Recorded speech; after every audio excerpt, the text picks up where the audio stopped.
So ಅವರು ಹೆಂಗೆ ಹೇಳ್ಕೊತಾ ಇದ್ರ ಇಲ್ಲ ಏನಾಗುತ್ತೆ ಅಂದ್ರೆ ಒಬ್ರೊಬ್ರು ಮನ್ಸೊಳಗೆ ಇಟ್ಕೊಂಡು ಕೊರಗ್ತಾರೆ. ಸ್ಪೆಸಿಫಿಕ್ ಕಾರಣ ಗೊತ್ತಿಲ್ಲ. ಅದು ಏನೋ ಹೇಳ್ತಾರಲ್ಲ,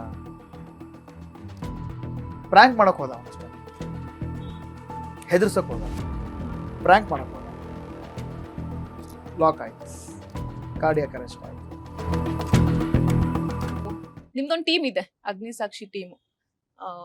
ರೀಸೆಂಟ್ ಆಗಿ ಅಂದ್ರೆ ಇವ್ರದ್ದು ಯಾರ್ದು ಸಂಪತ್ ಜಯರಾಮ್ ಅವರ ಒಂದು ಆತ್ಮಹತ್ಯೆ ಅಂತ ಬರುತ್ತೆ, ಗೊತ್ತಿಲ್ಲ ನನಗೆ ಅದು ಹಿಂದೆ ಏನಂತ ಗೊತ್ತಿಲ್ಲ. ಆ ಟೈಮಲ್ಲಿ ಒಂದಿಷ್ಟು ಟಾಕ್ಸ್ಗಳು ಬರುತ್ತೆ ಅವ್ರ ಬಗ್ಗೆ, ಲೂಸ್ ಟಾಕ್ಸ್ಗಳು ಬರುತ್ತೆ, ಹೀಗೆ ಹೀಗೆ ಅಂತಂದು. ಒಂದ್ ಕಡೆ ನಿಮ್ಗೆ ನಿಮ್ಮ ಫ್ರೆಂಡ್ ನ ಕಳ್ಕೊಂಡಿರುವಂತಹ ಒಂದು ದುಃಖ, ಇನ್ನೊಂದ್ ಕಡೆ ಈ ತರ ಅವರ ಬಗ್ಗೆ ಅಪಪ್ರಚಾರ ಆಗಿರ್ಬೋದು, ಮಾತುಗಳಾಗಿರ್ಬೋದು, ಆರೋಪಗಳಾಗಿರ್ಬೋದು. ಸೊ ಇದ್ರ ಬಗ್ಗೆ ನೀವ್ ಏನ್ ಹೇಳಕ್ ಇಷ್ಟಪಡ್ತೀರಾ? ಅವ್ರನ್ನ ಕಳ್ಕೊಂಡಿದ್ದ ದುಃಖ ನಿಮ್ಗೆ ಇಲ್ಲಿವರೆಗೂ ಕಾಡುತ್ತಾ? ಹೇಳಿ. ಈ ಕ್ಷಣಕ್ಕೂ ಕಾಡುತ್ತೆ. ನಾನು ನಾತಿಚರಾಮಿ ಅಂತ ಒಂದು ಸೀರಿಯಲ್ ಮಾಡಿದೆ, ಈಗ ಮೊನ್ನೆ ಮುಗೀತು.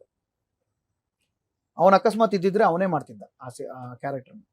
ನಾನೇ ಪರ್ಸನಲ್ ಆಗಿ ರೆಕಮೆಂಡ್ ಮಾಡಿ ಅವನ ಹತ್ರ ಮಾಡಿಸ್ತಿದ್ದೆ. ನನ್ನ ಅವನ ಮಧ್ಯದಲ್ಲಿ ಇರುವಂತ ಬಾಂಡಿಂಗ್ ಅದು.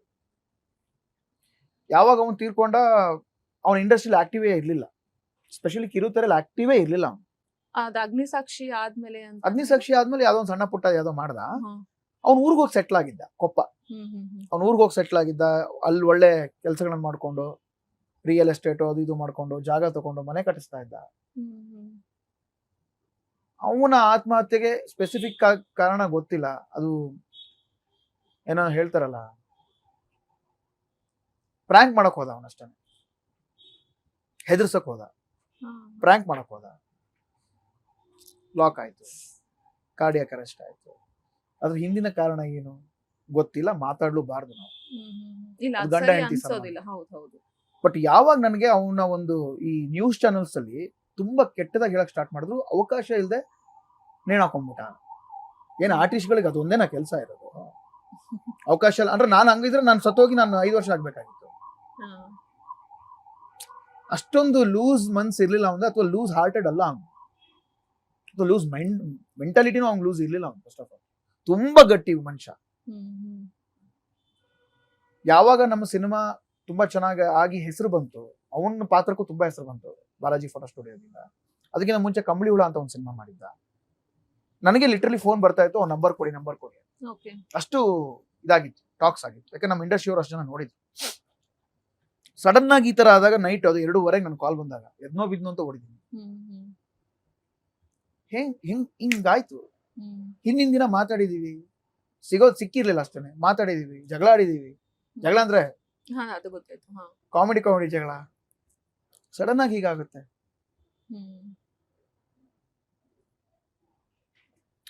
ತುಂಬಾ ಒಳ್ಳೆ ಮನುಷ್ಯ. ಅದರಲ್ಲೂ ನನ್ನ ಫ್ರೆಂಡ್ಸ್ ಗ್ಯಾಂಗ್ ಅಂತ ಇರೋದೇ ವೆರಿ ವೆರಿ ಲಿಮಿಟೆಡ್. ಒಬ್ರೋ ಇಬ್ರು ಅಷ್ಟೇ ನನ್ನ ಫ್ರೆಂಡ್ಸ್ ಇರೋದು. ಇನ್ನು ಉಳಿದವರೆಲ್ಲ ಹೈ ಬೈ ಫ್ರೆಂಡ್ಸ್ ಅಷ್ಟೇ. ಅವನು ಎಲ್ಲದಕ್ಕೂ ಮೇಲಾಗಿದ್ದ. ಅವನ್ನ ಕಳ್ಕೊಂಡಿದ್ದು ನಮ್ಗೆ ಈಗಲೂ ಆ ಡೈಜೆಷನ್ ಈಗಲೂ ಎಲ್ಲೋ ಒಂದ್ ಕಡೆ ನೆನಪಾಗ್ತಾ ಇರ್ತಾರೆ. ಪ್ರತಿದಿನ ನೆನಪಾಗ್ತಾ ಇರ್ತಾನೆ. ಫೀಡ್ಸ್ಗಳು ಬರ್ತಾ ಇರ್ತವೆ ಕೆಲವೊಂದು, ಅದ್ರಲ್ಲಿ ಕಾಣಿಸ್ಕೋತಾ ಇರ್ತಾನೆ. ನನ್ಗೆ ಈಗಲೂ ಇಲ್ಲ ಅಂತ ನನಗೆ ಅನ್ಕೊಂಡಿಲ್ಲ. ನಾನು ಎಲ್ಲ ಒಂದ್ ಕಡೆ ಇದ್ದಾನೆ. ಸೊ ಅವರು ಹೆಂಗೆ ಹೇಳ್ಕೊತಾ ಇದ್ರ ಇಲ್ಲ ಏನಾಗತ್ತೆ ಅಂದ್ರೆ ಒಬ್ರೊಬ್ರು ಮನ್ಸೊಳಗೆ ಇಟ್ಕೊಂಡು ಕೊರಗ್ತಾರೆ? ನೀವು ನಂಬಲ್ಲ, ನನ್ನ ಲೈಫ್ ಅಲ್ಲಿ ಜಗಳನೇ ಆಡಿಲ್ಲ ಅನ್ನೋ ಪರ್ಸನ್ ಒಬ್ಬ ಇದಾನಂದ್ರೆ ಅವನೊಬ್ನೇ. ತಮಾಷೆಗೂ ಒಂದು ದಿನ ಮಾತು ಬಿಡೋದಾಗ್ಲಿ, ಇನ್ನೊಂದಾಗ್ಲಿ ಇಲ್ವೇ ಇಲ್ಲ. ತುಂಬಾ ಮೆಚ್ಯೂರ್ಡ್ ಹುಡುಗ. ಹೇಳ್ಕೊಳ್ಳೋಣ, ಪ್ರತಿಯೊಂದು ಹೇಳ್ಕೊಳ್ಳೋಣ, ಏನೇ ಇದ್ರೂ ಹೇಳ್ಕೊಳ್ಳೋಣ. ಬಟ್ ಪರ್ಸನಲ್ ಲೈಫ್ ಬಗ್ಗೆ ನೀವು ಎಷ್ಟು ಜನರ ಹತ್ರ ಏನ್ ಹೇಳ್ಕೊಳಕ್ ಸಾಧ್ಯ? ಅಥವಾ ಗಂಡ ಹೆಂಡತಿ ಪ್ರಾಬ್ಲಮ್ಸ್ ಇದ್ರೆ ನಮ್ಮ ಹತ್ರ ಹೇಳ್ಕೊಳಕ್ ಆಗತ್ತ? ಅದನ್ನ ಅವ್ರಿಗೂ ಒಂದು ಮುಜುಗರ ಇರುತ್ತೆ. ಅದ್ ಏನೇನೋ ಎತ್ತ ನಮಗೂ ಗೊತ್ತಿರಲ್ಲ. ನಾವು ಓಪನ್ ಆಗಿ ಹೇಳ್ತೀವಿ, ಇಲ್ಲೋ ಏನೇ ಇದ್ರೆ ಹೇಳ್ಕೊಳ್ಳೋ, ಮನ್ಸಲ್ಲಿ ಇಟ್ಕೋಬೇಡ, ಕೊರಗ್ಬೇಡ ಅಂತಲ್ಲ. ಹೇಳಿರೋನು, ಎಲ್ಲನೂ ಹೇಳಿರೋನು. ಬಟ್ ಏನು ಅಂತ ನಮಗೂ ಆ ಡಿಕೋಡ್ ಮಾಡಕ್ ಆಗ್ತಾ ಇಲ್ಲ. ಸೊ ಒಂದ್ ಫ್ರೆಂಡ್ ಕಳ್ಕೊಂಡಿರೋದು ದುಃಖ, ಅದು ಜೀವನ ಪರ್ಯಂತ ಇರುತ್ತೆ ಅಂತ ಹೇಳ್ತಾರೆ. ಅದು ಅಷ್ಟು ಹತ್ರ ಇರೋ ಫ್ರೆಂಡ್ ಕಳ್ಕೊಂಡಿರೋದು ಒಂಥರ ನನ್ ಮಗನ್ ಕಳ್ಕೊಂಡಿರೋ ತರ. ನಾವು ಅಷ್ಟು ಒಳ್ಳೆ ಫ್ರೆಂಡು.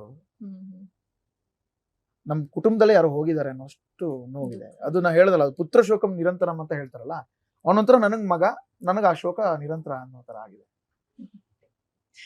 ಅದು ಮರೆಯಕ್ ಆಗದೆ ಇರೋದು. ಇದಾಗಿತ್ತು ರಾಜೇಶ್ ಅವರ ಮಾತು. ಹೋಪ್ಫುಲಿ ಈ ವಿಡಿಯೋ ನಿಮ್ಗೆ ಇಷ್ಟವಾಗಿದೆ ಅಂತ ಅನ್ಕೊಳ್ತೀನಿ. ಇಷ್ಟವಾಗಿದೆ ಲೈಕ್ ಮಾಡಿ, ಕಮೆಂಟ್ ಮಾಡಿ, ಮತ್ತೆ ಶೇರ್ ಮಾಡಿ. ಹಾಗೆ ನಮ್ಮ ವಿಶ್ವವಾಣಿ ಯೂಟ್ಯೂಬ್ ಚಾನೆಲ್ ನ ಸಬ್ಸ್ಕ್ರೈಬ್ ಮಾಡಿ. Thank you.